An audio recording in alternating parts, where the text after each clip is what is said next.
2026 সালে টি-20 বিশ্বকাপ 19টি দল চূড়ান্ত হয়ে গেল। ওমানে চলছে এশিয়া কাপ প্যাসিফিক যোগ্যতা অর্জন করার প্রতিযোগিতায় বুধবার সংযুক্ত আরব আমিরাত 77 রানের সমঝোতা হারাতে বিশ্বকাপ জায়গা পাকা হয়ে গেছে। ওমান এবং নেপালের দুটি দেশই গত টি-20 বিশ্বকাপের মূল পর্বে খেলেছিল। প্রতিযোগিতায় সুপার 6 পর্বে পয়েন্ট তালিকায় শীর্ষে রয়েছে এই দুই দলই 3 ম্যাচে 6 পয়েন্ট। সেরা তিনটি দেশ আগামী বিশ্বকাপ খেলার সুযোগ পাবে। এই মুহূর্তে যা পরিস্থিতি, ওমান এবং নেপালের প্রথম তিন দেশের মধ্যে থাকা নিশ্চিত। দুইটি করে ম্যাচ বাকি থাকতেও তাদের জায়গা নিশ্চিত হয়ে গেল। বিশ্বকাপের যোগ্যতা অর্জনের লড়াই তৃতীয় দেশ হিসেবে এগিয়ে রয়েছে আমিরাত। তাদের এখন 4 ম্যাচ 4 পয়েন্ট। চতুর্থ স্থানে রয়েছে জাপান, 3 ম্যাচ 2 পয়েন্ট। তাদের 4 ম্যাচ 2 পয়েন্ট পাওয়া কাতার এবং 3 ম্যাচে কোনো পয়েন্ট না পাওয়া সময়ের আর কোনো সুযোগ নেই।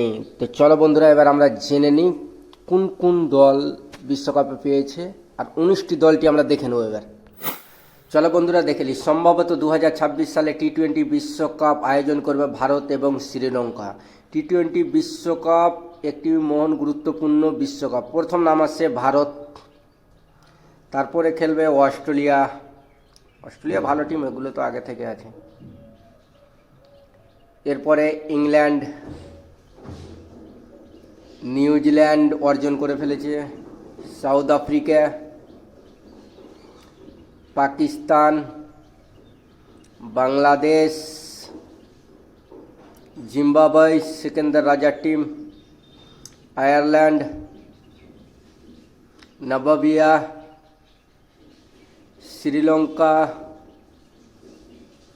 আফগানিস্তান রশিদ খানের team, West Indies, Netherland, America যেটাকে ইউএসএ, কানাডা, ওমান, নেপাল আর ইটালি। একজন বাকি থাকছে বন্ধুরা, ওটা আজকে রেজাল্ট হয়ে যাবে।